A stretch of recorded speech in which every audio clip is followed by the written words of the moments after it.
के साथ संगत जी, आप सबको प्यार भरी राधा स्वामी जी। संगत जी, आप सब ने कभी यह सोचा या सुना भी नहीं होगा कि क्या कोई सत्संगी ऐसा भी हो सकता है जो सत्संगी बाबा जी के वचनों पर चलता है, बाबा जी की कही बातों को मानता है। क्या वह इतना घिनौना काम डेरे के अंदर कर सकता है? आज की वीडियो में हम आप सबको हाल ही की एक सच्ची घटना सुनाएंगे। आपसे विनती है कि वीडियो को बीच में छोड़कर बिल्कुल भी ना जाएं, क्योंकि आधी जानकारी सही नहीं होती है। डेरे में एक दिन सेवादारों को एक जगह जमीन से खुदी हुई मिली। खुदी हुई जमीन पर जब हम मिट्टी डाल देते हैं तो वहां पर खुरदुरा सा रह जाता है। सेवादारों को शक हुआ। उन्होंने उस जमीन को खोदा और खुदाई करने वालों को बुलाकर खुदवाया। उन्होंने जब जी नीचे देखा तो उनके होश उड़ गए। जमीन के अंदर एक छोटी सी फूल सी बच्ची थी जो जिंदा थी और अपना हाथ और मुंह हिला रही थी। इस घटना को सुनकर हर किसी के होश उड़ गए। ये बच्ची कोई नहीं बल्कि डेरे में ही सेवा करने वाले एक सत्संगी भाई बहन की थी, जो अपनी बच्ची को चुपके से जमीन में दबाने वाली हरकत इन दोनों पति पत्नी ने की थी। डेरे और सत्संग घर की सेवा में बढ़ चढ़ कर वह दोनों हिस्सा लिया करते थे। सेवा और भक्ति उनके जीवन का हिस्सा बन गए थे। उनकी 4 बेटियां थीं। इस बार वो फिर से प्रेग्नेंट हुई उनकी बीबी। उसी समय डेरा से सेवा का हुक्म आया, मगर उन दोनों के घर वाले बेहद सख्त थे। उन्होंने साफ साफ कह दिया, अगर इस बार भी तेरी पत्नी को बेटी हुई तो तुझे घर से निकाल देंगे। हम अपनी बेटी की दूसरी शादी करवा देंगे। ये सुनकर वो थक गई, कुछ नहीं बोली और रोने लगी। वह जिद से बोली, मुझे सेवा के लिए डेरा जाना है।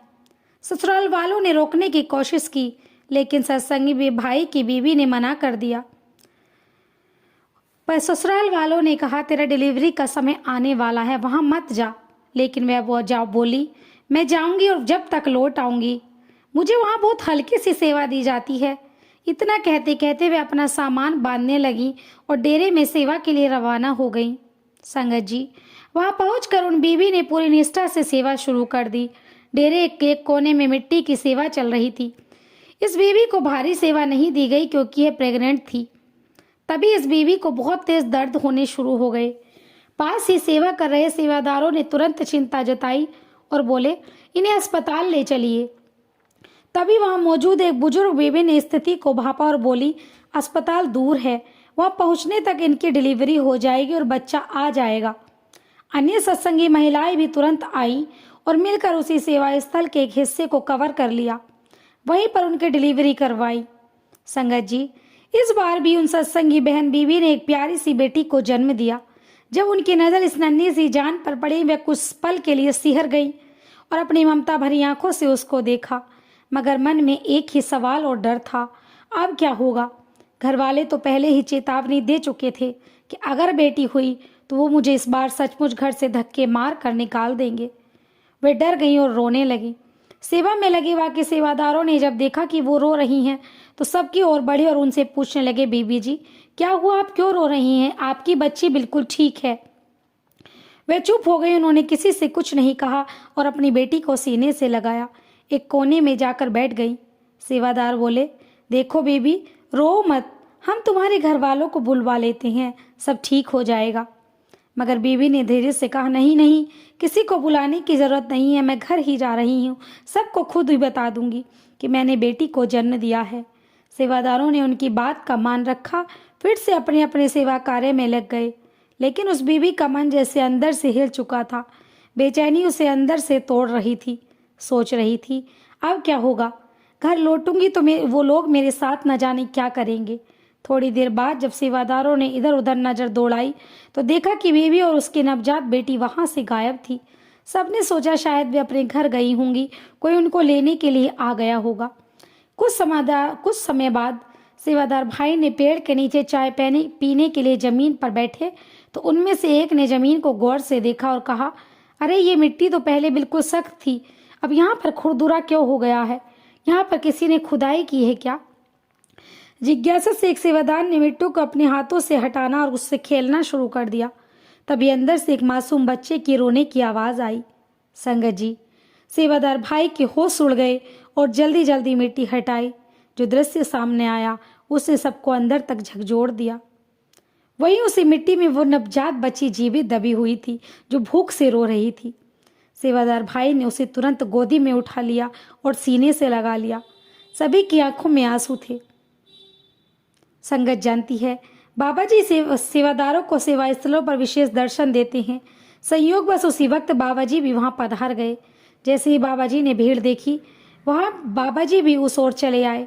सेवादार दौड़कर बाबा जी के पास पहुंचे और सारी घटना बाबा जी को समझाई। बाबा जी ने सब कुछ बड़ी गंभीरता से सुना और ऑर्डर दिया, उस बीवी को ढूंढो, वो ज्यादा दूर नहीं गई होगी। सेवादार अभी खोजने की तैयारी कर ही रहे थे कि सामने से वो बीवी खुद दौड़ती हुई आई। उनकी आंखें सूजी हुई थी, चेहरा आंसुओं से भीग रहा था। सीधी बच्ची की ओर लपकी और बोली, मेरी बच्ची मुझे दे दो, मेरी बच्ची मुझे दे दो, मुझसे गलती हो गई। बाबा जी ने शांत स्वर में कहा, कौन सी बच्ची? जिसे तुमने जिंदा मिट्टी में दफना दिया, अब वो तुम्हारी नहीं। बीबी फूट फूट कर रोने लगी, बोली, बाबा जी मुझे माफ कर दो, मैंने ये सब डर के मारे और ससुराल वालों के दबाव में किया। वो लोग मुझे और इस बच्ची को स्वीकार नहीं करते। बाबा जी ने लंबी सांस ली और बोले, बेटी तुझ पर कितना भी दबाव हो, पर किसी को मार देने का अधिकार किसी को नहीं है। खासकर उस इंसान को ऐसा काम सोचना भी नहीं चाहिए जो परमार्थ से जुड़ा हो, और तूने खुद अपनी खुद की जन्मी बच्ची के साथ ऐसा किया। बाबा जी ने उस बीवी को बहुत डांट लगाई।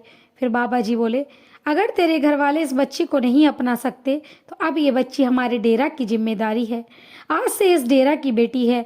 इतना कहकर बाबा जी ने बच्ची को सेवादार की गोद से लिया और अपनी गोद में बड़े प्रेम से उठा लिया। बाबा जी ने डेरा परिसर में रहने वाली एक बुजुर्ग माताजी को अपने पास बुलाया। माताजी बाबा जी के पास आई। बाबा जी ने उस बच्ची को उनके हाथों में सौंपते कहा, माताजी अब ये बच्ची आपकी जिम्मेदारी होगी। इसे माँ की ममता और पिता की परछाई दोनों देनी है, और याद रखना जब भी मैं डेरे में आऊँगा तो इससे ज़रूर मिलूँगा। इस बच्ची को कोई तकलीफ नहीं होनी चाहिए। बुजुर्ग माता की आंखें भर आईं। उन्होंने बच्ची को सीने से लगाते हुए कहा, हे सच्चे पातशाह, आप निश्चिंत रहिए।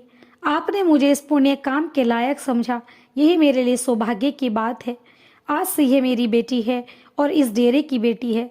मैं इसे प्यार से पालूंगी, पढ़ाऊंगी और परमार्थ की शिक्षा दूंगी। मैं इसे एक ऐसा अच्छा इंसान बनाऊंगी। ये सब देख उस बच्ची को जन्म देने वाली माँ के आंसू नहीं रुक पाए। वो बाबा जी के चरणों में गिर पड़ी और फूट फूट कर रोने लगी।